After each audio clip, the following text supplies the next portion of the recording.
Պարոն Ռուբինյան, ինչպես այսօրվա ձեր ելույթում, առհասարակ դուք հաճախ եք խոսում եվրոպական արժեքներից և ժողովրդավարությունից, բայց ձեր քաղաքական վարքագիծը հակադարձ համեմատական է ձեր քաղաքական խոսույթին, որովհետև դուք այն պատգամավորներից եք, ով հաճախ է ելույթ ունենում, պառակտող բնույթի ելույթներ ունենում։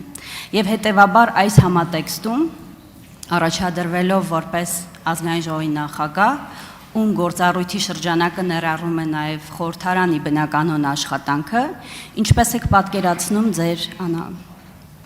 ձեր անաչառությունը և անաչառ աշխատանքը, այսինքն չեք լինելու բացառապես քաղաքացիական պայմանագիր կուսակցության շահերի սպասարկողը ազգային ժողովում, այլ ամբողջ ազգային ժողովի շահերն եք սպասարկելու։ Շնորհակալ եմ Տիկին Յուլիան, ես երբեք պառակտող ելույթներ չեմ ունենում։ Ես հնարավորության դեպքում փորձում եմ միավորող ելույթներ ունենալ, երբ որ հնարավոր չի, հայտնում եմ իմ կարծիքը, որը կարող է լինել սուր, որին դուք բնականաբար չեք համաձայնի, բայց դա էլ քաղաքականության մաս է։ Ինչ վերաբերում է անաչառությանը։ Դե կրկնում եմ, Հայաստանի Սահմանադրությունը չի նախատեսում, որ ազգային ժողովի նախագահ պետք է քաղաքականապես անաչառ լինի։ Բայց նախատեսում է, որ պիտի անաչառ վարի նիստերը,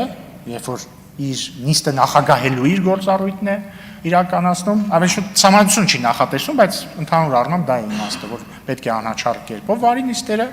եւ նաեւ ադմինիստրատիվ իմաստով։ Գաղտնիք չէ, որ ազգային ժողովի նախագահը ադմինիստրատիվ իմաստով ազգային ժողովի որպես ինստիտուտի ղեկավարն է, եւ ես կարծում եմ ձեր խմբակցության պատգամավորները եւ մյուս խմբակցության պատգամավորները այս մի քանի օրվա ընթացքում տեխնիկական հարցերով ամեն դեպքում իմ կողմից անաչառության բացակայություն չեն տեսել, խոսքը վերաբերում է սենյակների հատկացմանը, տեխնիկական միջոցների հատկացմանը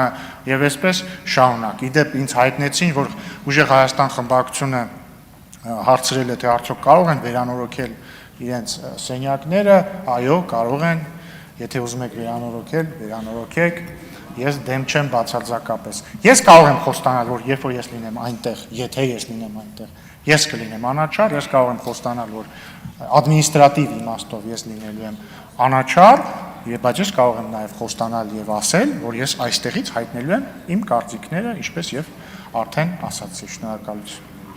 Արձագանք։ Իմ հարցը ամենևին էլ չէր վերաբերում վարչարարությանը, այն բացառապես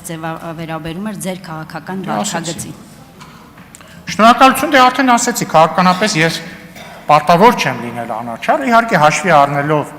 որ ամեն դեպքում, եթե ինձ տան այդ վստահության կվեն, հաշվի առնելով ինձ զբաղեցրած պաշտոնը, կփորձեմ մեկ աստիճան ավելի, ինչ ասեմ, ավելի քիչ սուր լինել,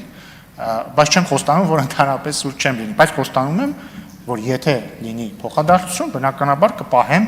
բարեկրթության կանոնները եւ բարեկրթության կանոնները, բայց փոխադարձության բացակայության դեպքում էլ կպահեմ այդ կանոնները, ուղղակի շատ ավելի սուր եւ կարծում եմ մեր գործընկերներն շատ ավելի սուր կլինեն եւ կոշտ քաղաքական իմաստով։ Շնորհակալություն։